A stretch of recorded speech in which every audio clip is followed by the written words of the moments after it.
Selamat pagi dan shalom Bapak Ibu yang diberkati oleh Tuhan dimanapun kita berada pada saat ini.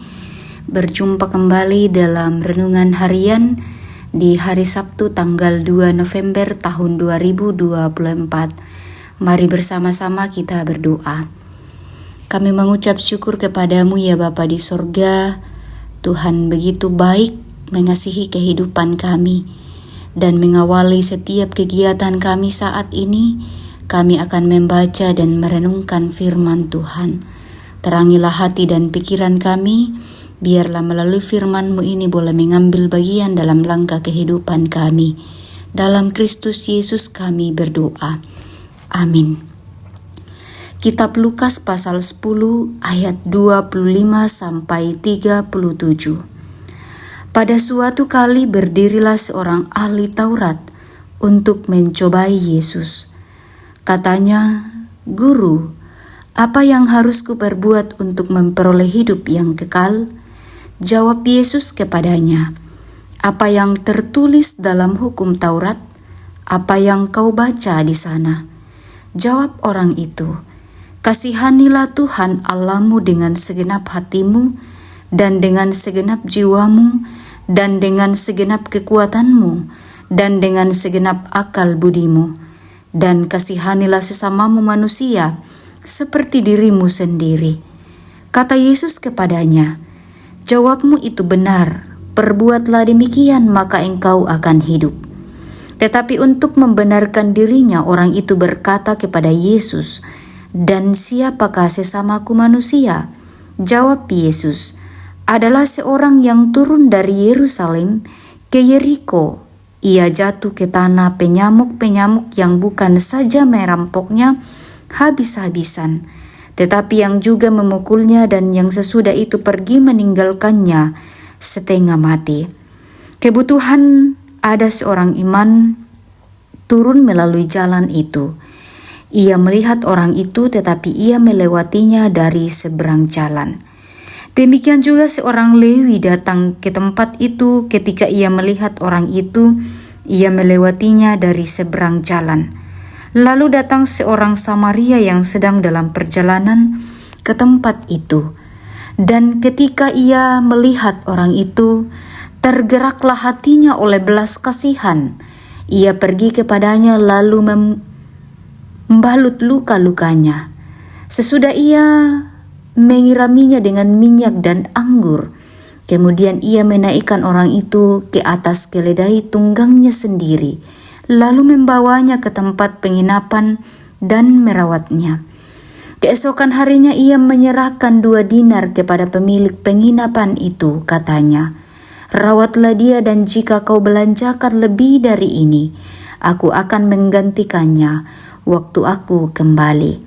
Siapakah di antara ketiga orang ini menurut pendapatmu adalah sesama manusia dari orang yang jatuh ke tangan penyamuk itu? Jawab orang itu, "Orang yang telah menunjukkan belas kasihan kepadanya." Kata Yesus kepadanya, "Pergilah dan perbuatlah demikian." Amin. Firman Tuhan. Bapak Ibu yang diberkati oleh Tuhan, dari pembacaan kita ini diberikan satu tema, bijaksanalah mengasihi. Kisah ini sudah sangat sering dimaknai sebagai pengajaran untuk merobek selubung pembatas arti kata sesama. Selain itu juga Bapak Ibu saudara, cerita ini juga biasa ditafsirkan sebagai bentuk ajaran Yesus untuk mengasihi semua orang. Kedua tafsiran tersebut didasari pada sikap orang Samaria. Namun ternyata ajaran dari kisah ini tidak hanya sampai pada kedua tafsiran. Ia ingin kita melakukan yang lebih dari itu. Ya, kira-kira apa itu? Bapak Ibu saudara-saudara, pertolongan yang dinyatakan orang Samaria yang baik hati tidak hanya merupakan tindakan keberanian. Ia disebut berani karena tempat perampokan dalam kisah ini dikenal sebagai jalan berdarah atau rawan penyamuk dan perampok.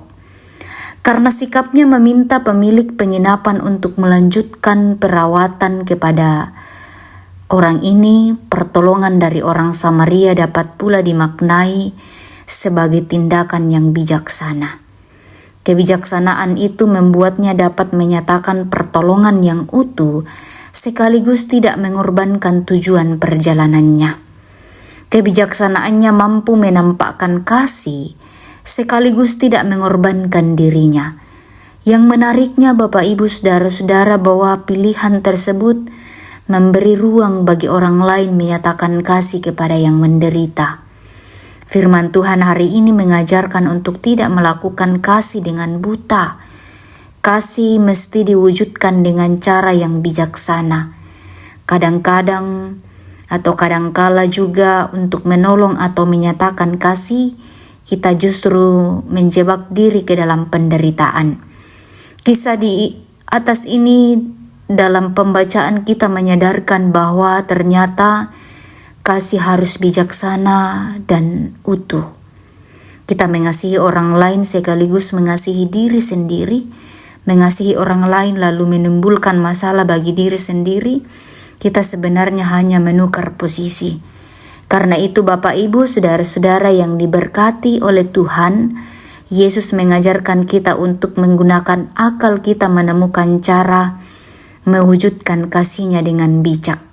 Contohnya orang Samaria yang membuka jalan bagi orang lain yang memiliki potensi untuk turut dalam tindakan kasih Tuhan. Kiranya Roh Kudus menolong dan memampukan kita semua. Amin. Marilah kita berdoa. Kami mengucap syukur kepadamu ya Tuhan. Tuhan begitu baik mengasihi hidup kami. Tuhan boleh menyatakan kepada kami dan kami bersyukur kami boleh disapa oleh firman kebenaran Tuhan. Biarlah firman-Mu ini semakin meneguhkan iman percaya kami. Biarlah Roh Kudus Tuhan akan senantiasa memampukan kami untuk melakukan firman kebenaran-Mu ini dalam perjalanan hidup yang Tuhan masih karuniakan. Berdoa juga untuk saudara-saudara kami yang saat ini menikmati sukacita melalui pertambahan usia, mendapatkan pekerjaan, bahkan berkat yang mereka rasakan dalam hidup mereka. Tuhan sempurnakan sukacita mereka.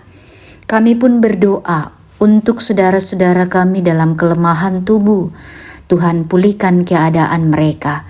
Kami berdoa juga untuk saudara-saudara kami dalam pergumulan kehidupan mereka. Tuhan topang dalam kasih dan penyertaan-Mu. Berdoa juga untuk anak-anak dalam masa pertumbuhan. Kiranya Engkau terus mengasihi, bahkan menolong kehidupan mereka. Biarlah anak-anak boleh bertumbuh dalam kasih dan penyertaan Tuhan. Berdoa juga untuk saudara-saudara kami yang sementara berjuang dalam pendidikan.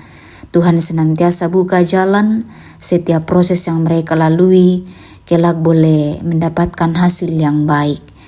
Bapa kami dalam kerajaan sorga, kami pun berdoa untuk orang tua kami dalam masa usia lanjut. Tuhan, kiranya Engkau memberkati kehidupan mereka, biarlah mereka terus merasakan cinta dan sukacita dari Tuhan. Berdoa juga untuk pemerintah bangsa dan negara kami, kiranya terus diberkati, kami pun boleh merasakan damai sejahtera. Seluruh kegiatan kami hari ini Tuhan, kami serahkan ke dalam tangan pengasihan-Mu. Dalam nama Tuhan Yesus kami berdoa. Amin.